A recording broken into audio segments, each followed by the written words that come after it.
Ladies and gentlemen, the President of the United States.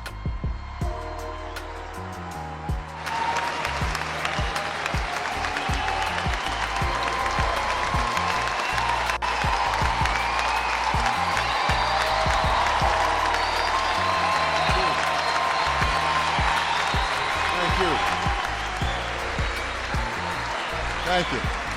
Shukran. Thank you very much. Thank you very much. Thank you very much. Please. Thank you. Thank you. Thank you so much. Good afternoon. I am honored to be in the timeless city of Cairo and to be hosted by two remarkable institutions. For over 1,000 years, Al-Azhar has stood as a beacon of Islamic learning. And for over a century, Cairo University has been a source of Egypt's advancement. And together, you represent the harmony between tradition and progress. I'm grateful for your hospitality and the hospitality of the people of Egypt. I'm also proud to carry with me the goodwill of the American people and a greeting of peace from Muslim communities in my country. Assalamu alaikum.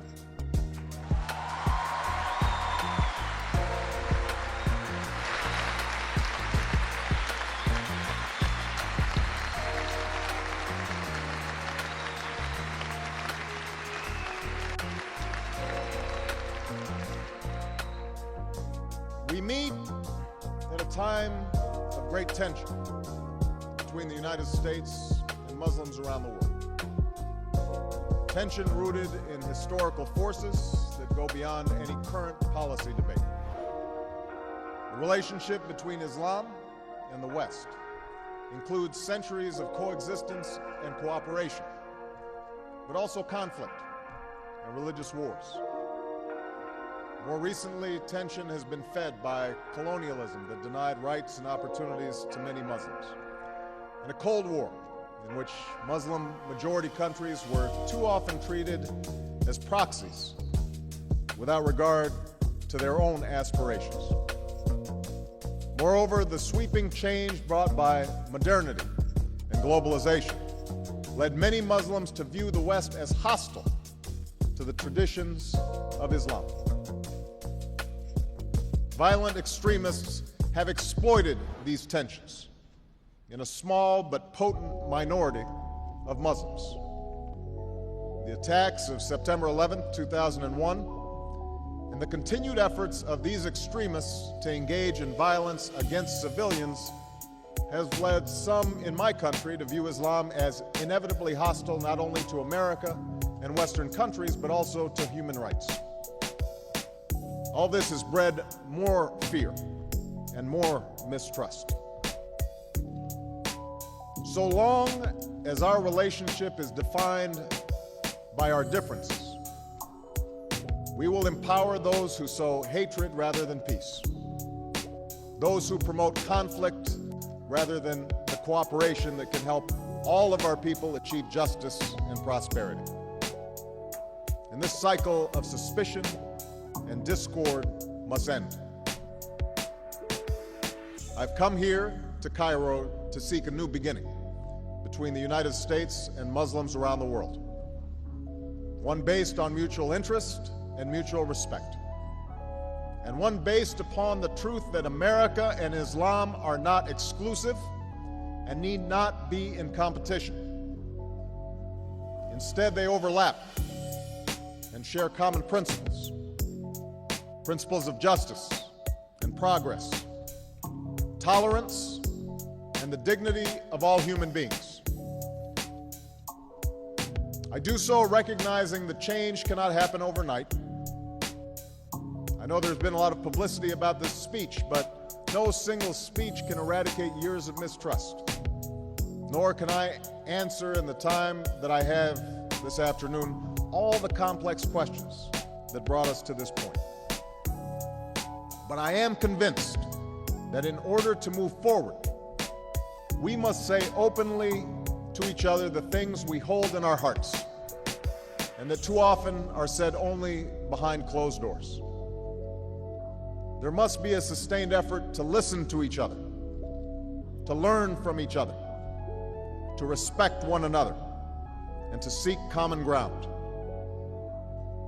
As the Holy Quran tells us, be conscious of God and speak always the truth.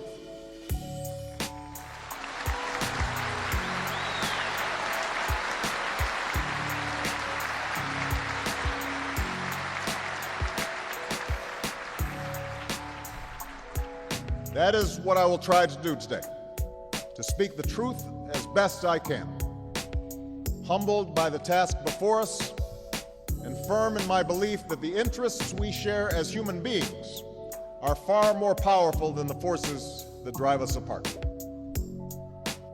Now, part of this conviction is rooted in my own experience. I'm a Christian, but my father came from a Kenyan family that includes generations of Muslims. As a boy, I spent several years in Indonesia and heard the call of the azan at the break of dawn and at the fall of dusk. As a young man, I worked in Chicago communities where many found dignity and peace in their Muslim faith. As a student of history, I also know civilization's debt to Islam. It was Islam at places like Uluzaga that carried the light of learning through so many centuries, paving the way for Europe's Renaissance and Enlightenment. It was innovation in Muslim communities.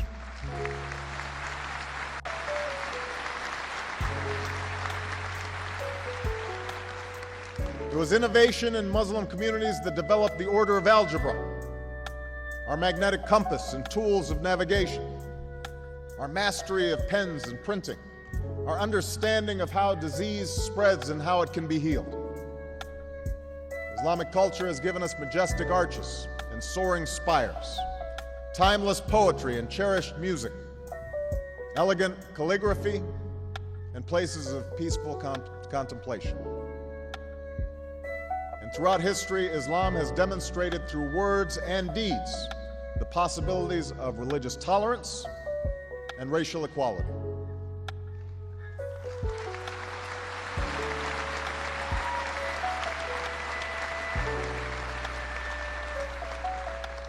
I also know that Islam has always been a part of America's story. The first nation to recognize my country was Morocco. In signing the Treaty of Tripoli in 1796, our second president, John Adams, wrote, "The United States has in itself no character of enmity against the laws, religion, or tranquility of Muslims." And since our founding, American Muslims have enriched the United States. They have fought in our wars, they have served in our government, they have stood for civil rights, they have started businesses, they have taught at our universities, they've excelled in our sports arenas, they've won Nobel Prizes, built our tallest building, and lit the Olympic torch. And when the first Muslim American was recently elected to Congress, he took the oath to defend our Constitution using the same Holy Quran that one of our founding fathers, Thomas Jefferson, kept in his personal library.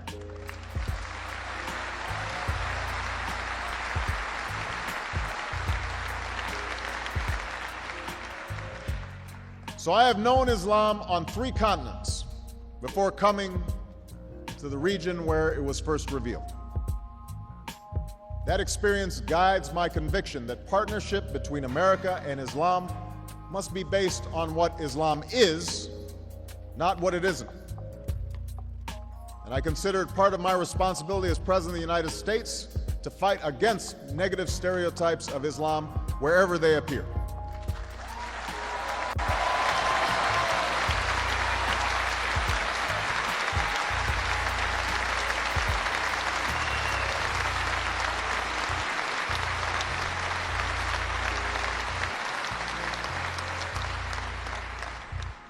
But that same principle must apply to Muslim perceptions of America. Just as Just as Muslims do not fit a crude stereotype, America is not the crude stereotype of a self-interested empire.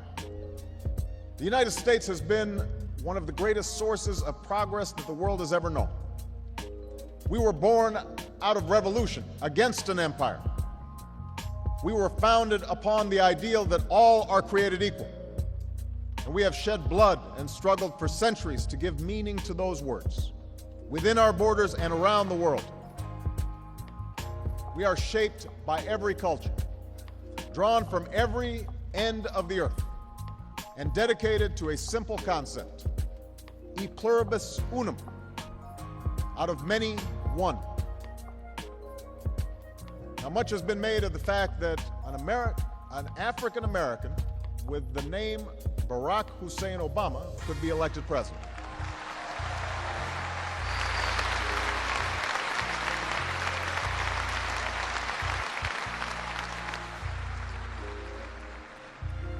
But my personal story is not so unique.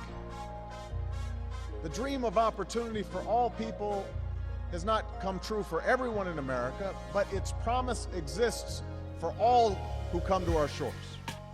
And that includes nearly 7 million American Muslims in our country today, who, by the way, enjoy incomes and educational levels that are higher than the American average.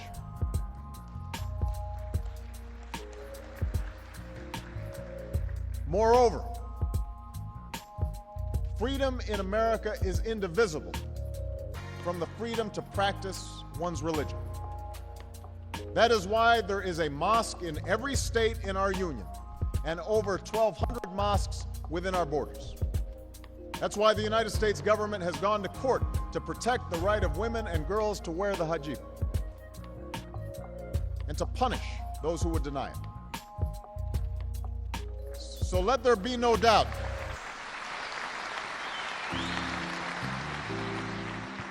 Let there be no doubt. Islam is a part of America.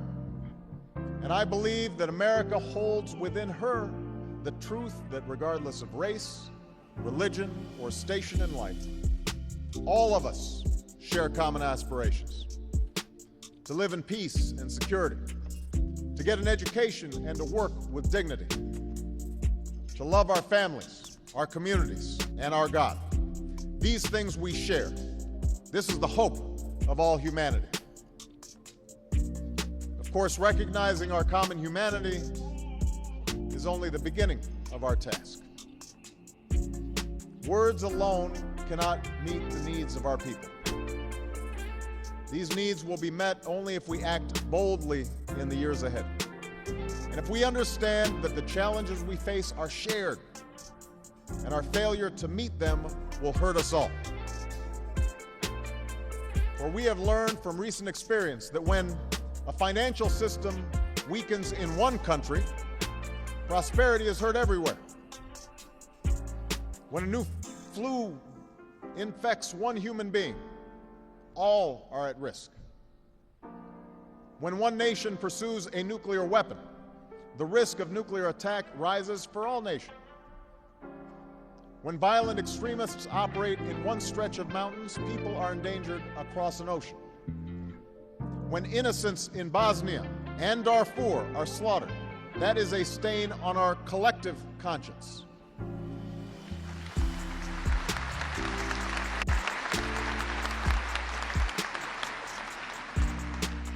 That is what it means to share this world in the 21st century. That is the responsibility we have to one another as human beings. This is a difficult responsibility to embrace.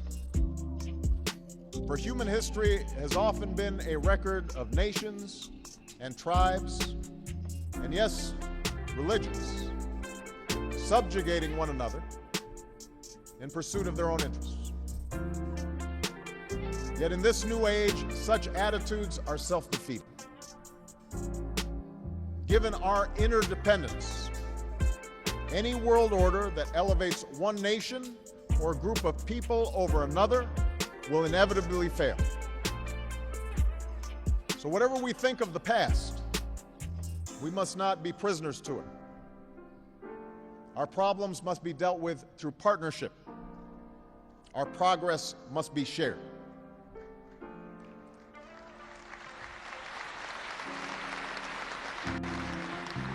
Now, that does not mean we should ignore sources of tension. Indeed, it suggests the opposite. We must face these tensions squarely.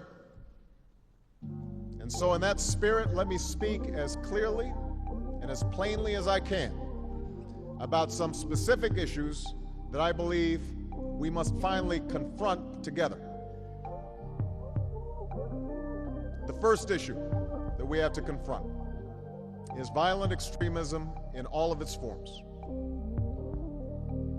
In Ankara, I made clear that America is not and never will be at war with Islam.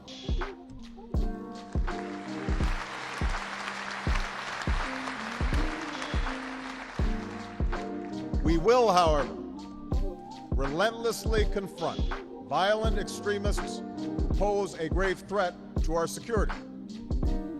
Because we reject the same thing the people of all faiths reject: the killing of innocent men, women, and children.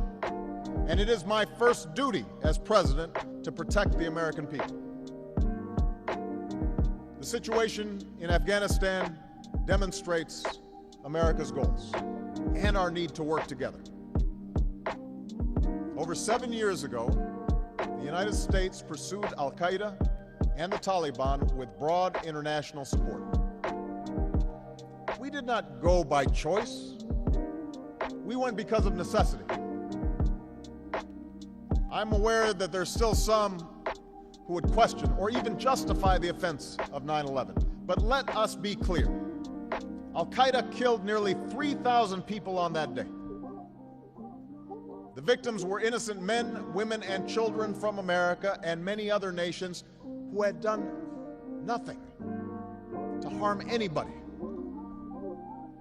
And yet Al-Qaeda chose to ruthlessly murder these people, claimed credit for the attack, and even now states their determination to kill on a massive scale. They have affiliates in many countries and are trying to expand their reach. These are not opinions to be debated. These are facts to be dealt with. Now, make no mistake, we do not want to keep our troops in Afghanistan. We seek no military bases there.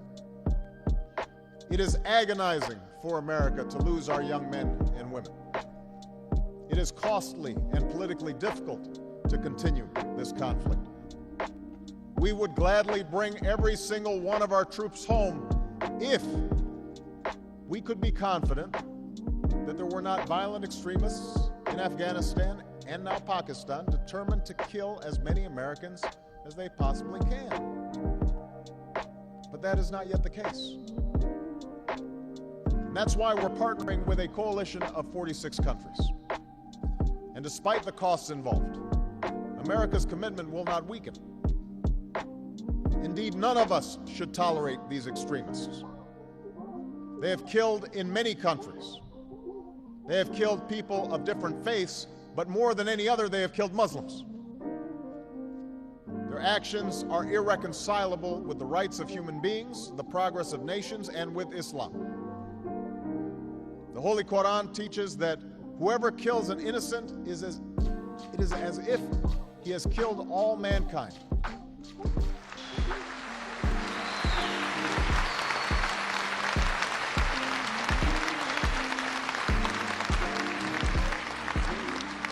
And the Holy Quran also says, whoever saves a person, it is as if he has saved all mankind.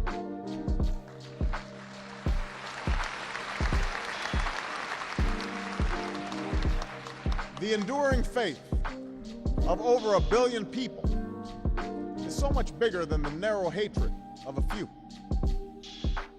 Islam is not part of the problem in combating violent extremism. It is an important part of promoting peace.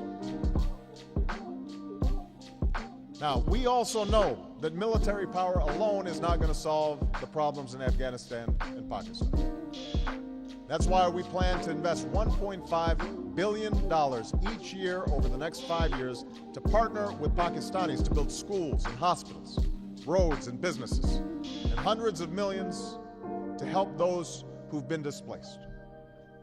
That's why we are providing more than $2.8 billion to help Afghans develop their economy and deliver services that people depend on. Now, let me also address the issue of Iraq. Unlike Afghanistan, Iraq was a war of choice that provoked strong differences in my country and around the world. Although I believe that the Iraqi people are ultimately better off without the tyranny of Saddam Hussein, I also believe that events in Iraq have reminded America of the need to use diplomacy and build international consensus to resolve our problems whenever possible.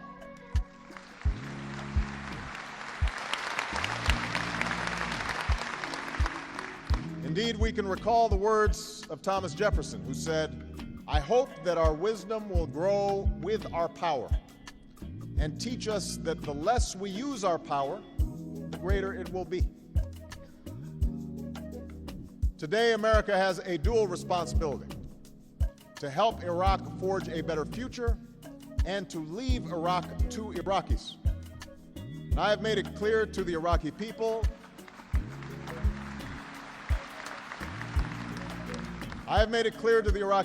that we pursue no bases and no claim on their territory or resources.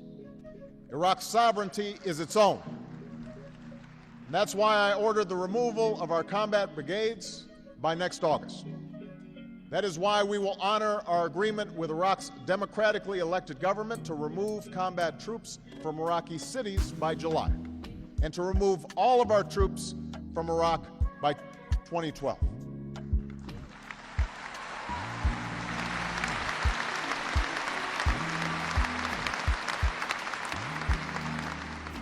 We will help Iraq train its security forces and develop its economy, but we will support a secure and united Iraq as a partner and never as a patron.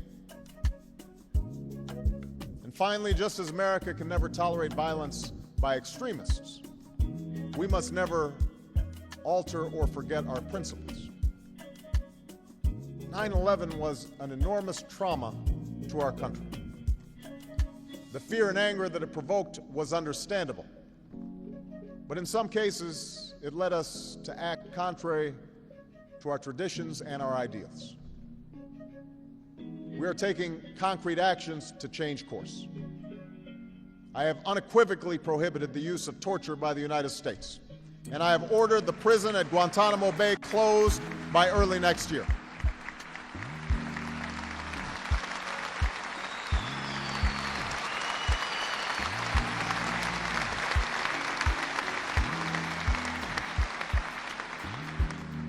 So America will defend itself, respectful of the sovereignty of nations and the rule of law. And we will do so in partnership with Muslim communities, which are also threatened. The sooner the extremists are isolated and unwelcome in Muslim communities, the sooner we will all be safer. Now, the second major source of tension that we need to discuss is the situation between Israelis, Palestinians, and the Arab world. America's strong bonds with Israel are well known. This bond is unbreakable.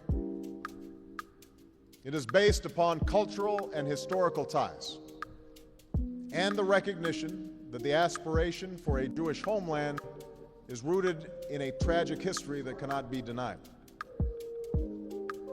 Around the world, the Jewish people were persecuted for centuries, and anti-Semitism in Europe culminated in an unprecedented Holocaust. Tomorrow I will visit Buchenwald, which was part of a network of camps where Jews were enslaved, tortured, shot, and gassed to death by the Third Reich. 6 million Jews were killed. more than the entire Jewish population of Israel today. Denying that fact is baseless, it is ignorant, and it is hateful. Threatening Israel with destruction or repeating vile stereotypes about Jews is deeply wrong and only serves to evoke in the minds of Israelis this most painful of memories while preventing the peace that the people of this region deserve. On the other hand, it is also undeniable that the Palestinian people, Muslims and Christians, has suffered in pursuit of a homeland. For more than 60 years, they've endured the pain of dislocation. Many wait in refugee camps in the West Bank, Gaza, and neighboring lands for a life of peace and security that they have never been able to lead. They endure the daily humiliations, large and small, that come with occupation. So let there be no doubt, the situation for the Palestinian people is intolerable, and America will not turn our backs on the legitimate Palestinian aspiration for dignity, opportunity, and a state of their own.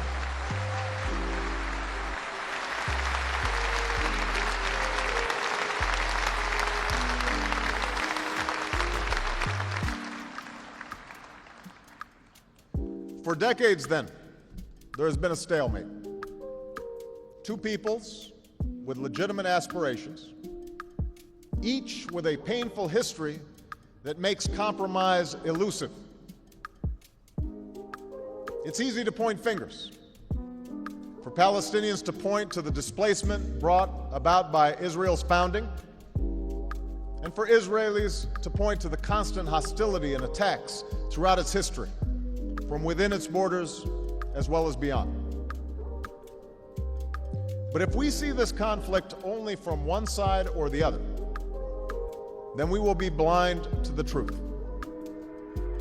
The only resolution is for the aspirations of both sides to be met through two states where Israelis and Palestinians each live in peace and security.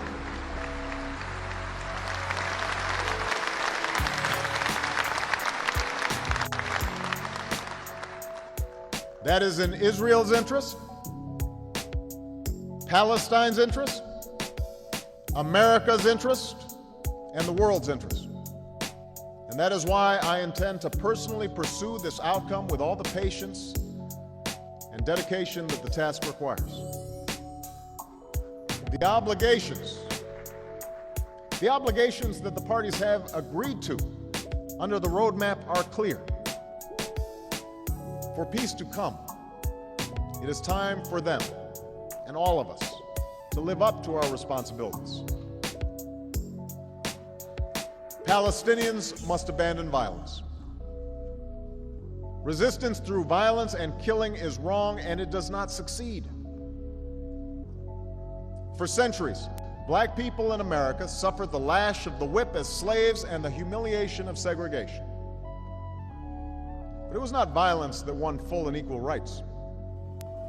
It was a peaceful and determined insistence upon the ideals at the center of America's founding.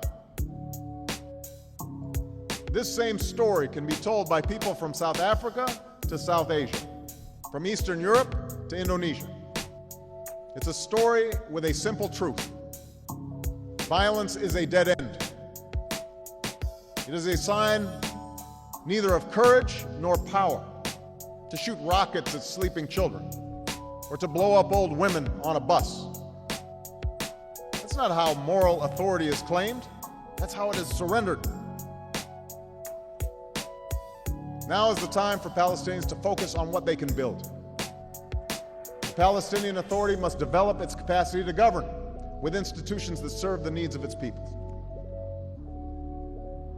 Hamas does have support among some Palestinians, but they also have to recognize they have responsibilities to play a role in fulfilling Palestinian aspirations, to unify the Palestinian people. Hamas must put an end to violence, recognize past agreements, recognize Israel's right to exist. At the same time, Israelis must acknowledge that just as Israel's right to exist cannot be denied, neither can Palestine's. The United States does not accept the legitimacy of continued Israeli settlements.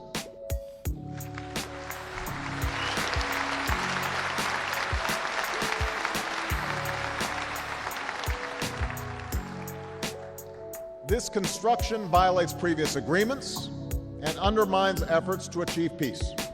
It is time for these settlements to stop.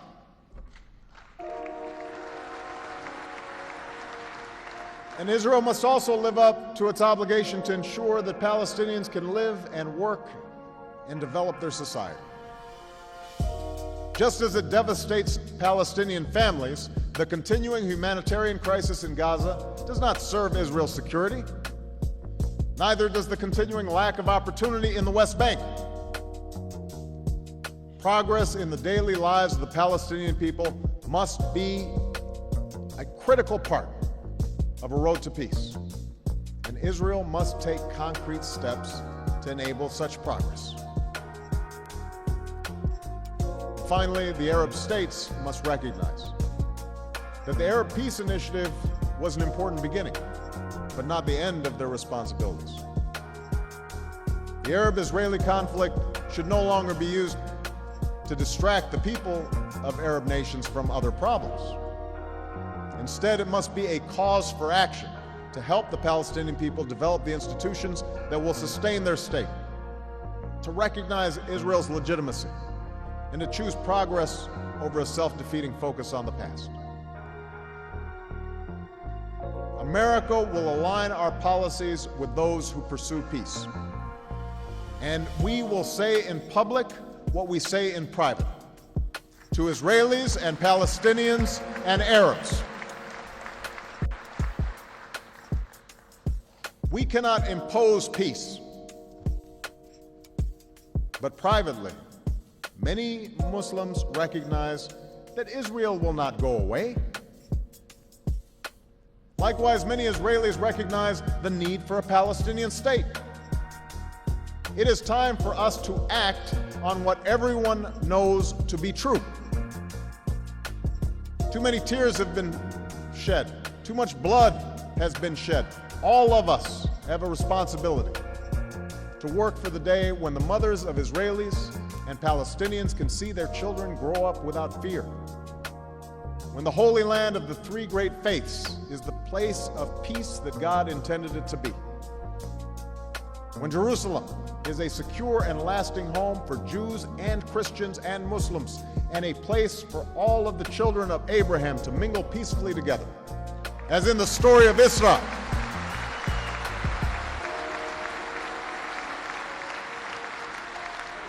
As in the story of Isra, when Moses, Jesus, and Muhammad, peace be upon them, joined in prayer.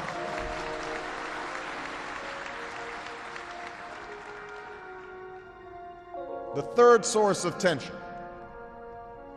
is our shared interest in the rights and responsibilities of nations on nuclear weapons. This issue has been a source of tension between the United States and the Islamic Republic of Iran. For many years, Iran has defined itself in part by its opposition to my country. And there is, in fact, a tumultuous history between us. In the middle of the Cold War, the United States played a role in the overthrow of a democratically elected Iranian government. Since the Islamic Revolution, Iran has played a role in acts of hostage-taking and violence against U.S. troops and civilians. This history is well known. Rather than remain trapped in the past, I've made it clear to Iran's leaders and people that my country is prepared to move forward. The question now is not what Iran is against, but rather what future it wants to build. I recognize it will be hard to overcome decades of mistrust, but we will proceed with courage, rectitude, and resolve. There will be many issues to discuss between our two countries, and we are willing to move forward without preconditions on the basis of mutual respect.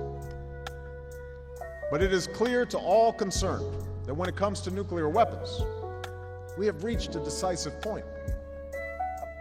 This is not simply about America's interests.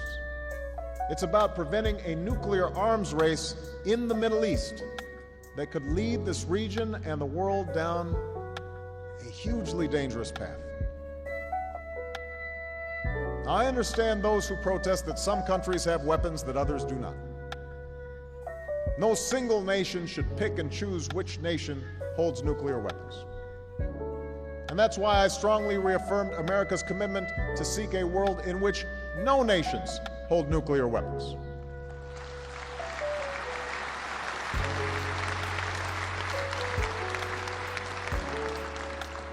And any nation, including Iran, should have the right to access peaceful nuclear power if it complies with its responsibilities under the Nuclear Non-Proliferation Treaty. That commitment is at the core of the treaty, and it must be kept for all who fully abide by it. And I'm hopeful that all countries in the region can share in this goal. The fourth issue that I will address is democracy. I know there has been controversy about the promotion of democracy in recent years, and much of this controversy is connected to the war in Iraq. So let me be clear. No system of government can or should be imposed by one nation by any other. That does not lessen my commitment, however, to governments that reflect the will of the people. Each nation gives life to this principle in its own way, grounded in the traditions of its own people.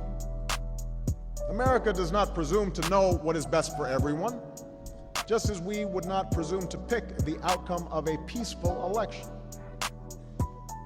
But I do have an unyielding belief that all people yearn for certain things. The ability to speak your mind and have a say in how you are governed. Confidence in the rule of law and the equal administration of justice. Government that is transparent and doesn't steal from the people. The freedom to live as you choose. These are not just American ideas, they are human rights.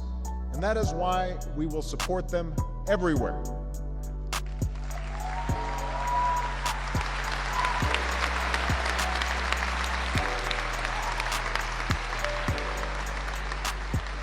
Now, there is no straight line to realize this promise, but this much is clear.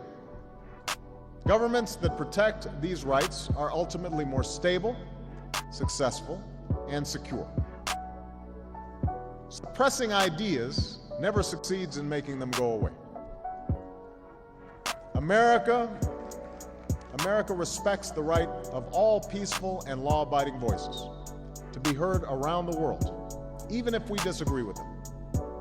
And we will welcome all elected, peaceful governments, provided they govern with respect for all their people.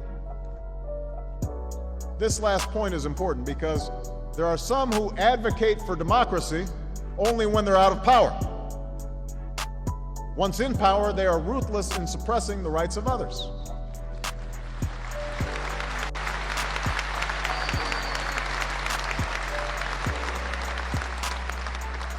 So no matter where it takes hold, government of the people and by the people sets a single standard for all who would hold power. You must maintain your power through consent, not coercion. You must respect the rights of minorities and participate with a spirit of tolerance and compromise. You must place the interests of your people and the legitimate workings of the political process above your party. Without these ingredients, elections alone do not make true democracy. Thank you.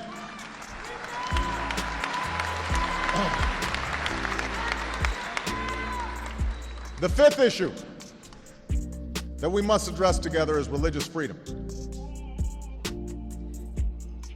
Islam has a proud tradition of tolerance. We see it in the history of Andalusia and Cordoba during the Inquisition. I saw it firsthand as a child in Indonesia, where devout Christians worshiped freely in an overwhelmingly Muslim country. That is the spirit we need today. People in every country should be free to choose and live their faith based upon the persuasion of the mind and the heart and the soul. This tolerance is essential for religion to thrive, but it's being challenged in many different ways. Among some Muslims, there's a disturbing tendency to measure one's own faith by the rejection of somebody else's faith. The richness of religious diversity must be upheld, whether it is for Maronites in Lebanon or the Copts in Egypt.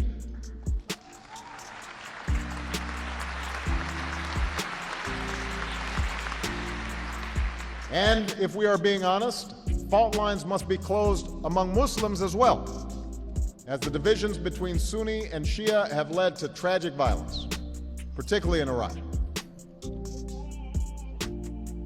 Freedom of religion is central to the ability of peoples to live together. We must always examine the ways in which we protect it. For instance, in the United States, rules on charitable giving have made it harder for Muslims to fulfill their religious obligation. That's why I'm committed to working with American Muslims to ensure that they can fulfill zakat.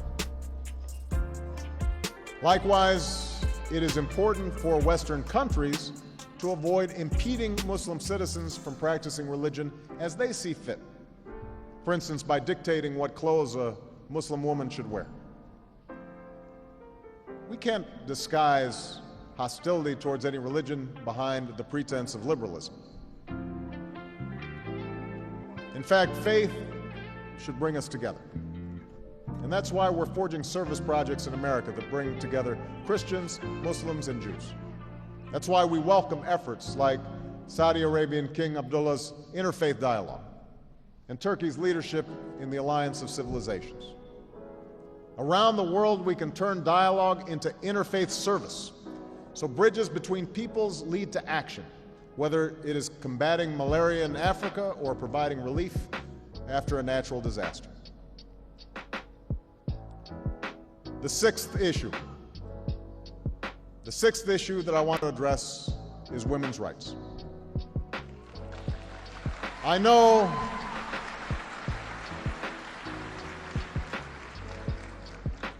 and you can tell from this audience that there is a healthy debate about this issue. I reject the view of some in the West that a woman who chooses to cover her hair is somehow less equal.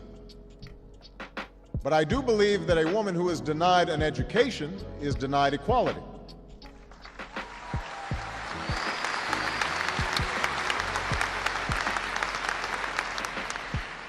And it is no coincidence that countries where women are well educated are far more likely to be prosperous. Now, let me be clear. Issues of women's equality are by no means simply an issue for Islam. In Turkey, Pakistan, Bangladesh, Indonesia, we've seen Muslim-majority countries elect a woman to lead. Meanwhile, the struggle for women's equality continues in many aspects of American life and in countries around the world. I am convinced that our daughters can contribute just as much to society as our sons.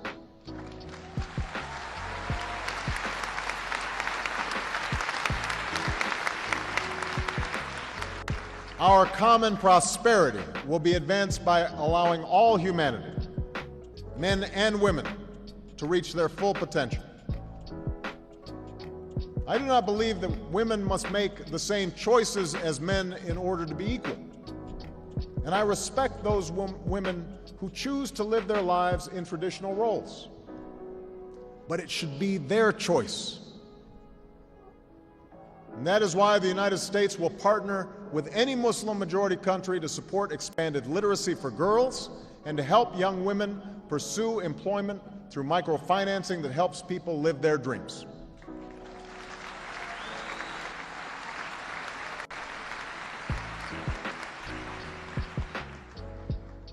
Finally, I want to discuss economic development and opportunity.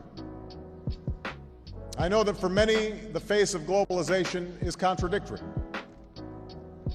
The internet and television can bring knowledge and information, but also offensive sexuality and mindless violence into the home. Trade can bring new wealth and opportunities, but also huge disruptions and change in communities. In all nations, including America, this change can bring fear. Fear that because of modernity, we lose control over our economic choices, our politics, and most importantly, our identities, those things we most cherish about our communities, our families, our traditions, and our faith. But I also know that human progress cannot be denied. There need not be contradictions between development and tradition. Countries like Japan and South Korea grew their economies enormously while maintaining distinct cultures. The same is true for the astonishing progress within Muslim-majority countries from Kuala Lumpur to Dubai. In ancient times and in our times, Muslim communities have been at the forefront of innovation and education. And this is important because no development strategy can be based only upon what comes out of the ground, nor can it be sustained while young people are out of work. Many Gulf states have enjoyed great wealth as a consequence of oil, and some are beginning to focus it on broader development. But all of us must recognize that education and innovation will be the currency of the 21st century. And in too many Muslim communities, there remains underinvestment in these areas. I'm emphasizing such investment within my own country. And while America in the past has focused on oil and gas when it comes to this part of the world, we now seek a broader engagement.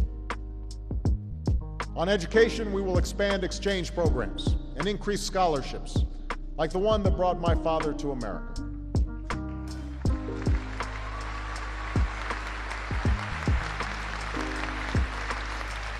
At the same time, we will encourage more Americans to study in Muslim communities.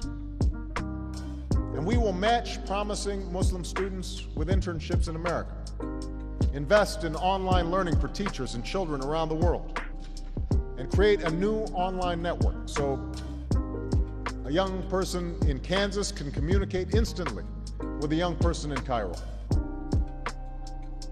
On economic development, we will create a new corps of business volunteers to partner with counterparts in Muslim-majority countries. And I will host a summit on entrepreneurship this year to identify how we can deepen ties between business leaders, foundations, and social entrepreneurs in the United States and Muslim communities around the world. On science and technology, we will launch a new fund to support technological development in Muslim-majority countries and to help transfer ideas to the marketplace so they can create more jobs. We'll open centers of scientific excellence in Africa, the Middle East, and Southeast Asia, and appoint new science envoys to collaborate on programs that develop new sources of energy, create green jobs, digitize records, clean water, grow new crops. Today, I'm announcing a new global effort with the Organization of the Islamic Conference to eradicate polio. And we will also expand partnerships with Muslim communities to promote child and maternal health. All these things must be done in partnership. Americans are ready to join with citizens and governments, community organizations, religious leaders, and businesses in Muslim communities around the world to help our people pursue a better life. And the issues that I have described will not be easy to address. But we have a responsibility to join together on behalf of the world that we seek. A world where extremists no longer threaten our people and American troops have come home.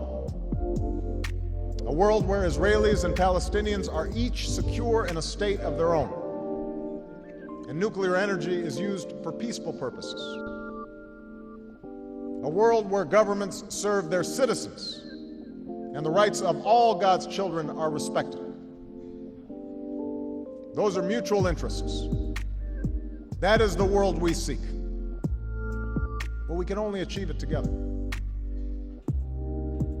I know there are many, Muslim and non-Muslim, who question whether we can forge this new beginning. Some are eager to stoke the flames of division and to stand in the way of progress. Some suggest that it isn't worth the effort, that we are fated to disagree, and civilizations are doomed to clash. Many more are simply skeptical that real change can occur. There's so much fear, so much mistrust that is built up over the years. But if we choose to be bound by the past, we will never move forward. And I want to particularly say this to young people of every faith, in every country. You, more than anyone, have the ability to reimagine the world, to remake this world. All of us share this world for but a brief moment in time. The question is whether we spend that time focused on what pushes us apart, or whether we commit ourselves to an effort, a sustained effort, to find common ground, to focus on the future we seek for our children, and to respect the dignity of all human beings. It's easier to start wars than to end them. It's easier to blame others than to look inward. It's easier to see what is different about someone than to find the things we share. But we should choose the right path, not just the easy path. There's one rule that lies at the heart of every religion: that we do unto others as we would have them do unto us.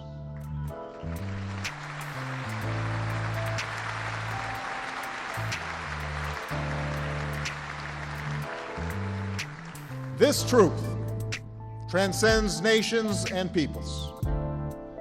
A belief that isn't new, that isn't black or white or brown, that isn't Christian or Muslim or Jew. It's a belief that pulsed in the cradle of civilization and that still beats in the hearts of billions around the world. It's a faith in other people, and it's what brought me here today. We have the power to make the world we seek, but only if we have the courage to make a new beginning, keeping in mind what has been written. The Holy Quran tells us, "O mankind, we have created you, male and a female, and we have made you into nations and tribes so that you may know one another." The Talmud tells us the whole of the Torah is for the purpose of promoting peace. The Holy Bible tells us, "Blessed are the peacemakers, for they shall be called sons of God."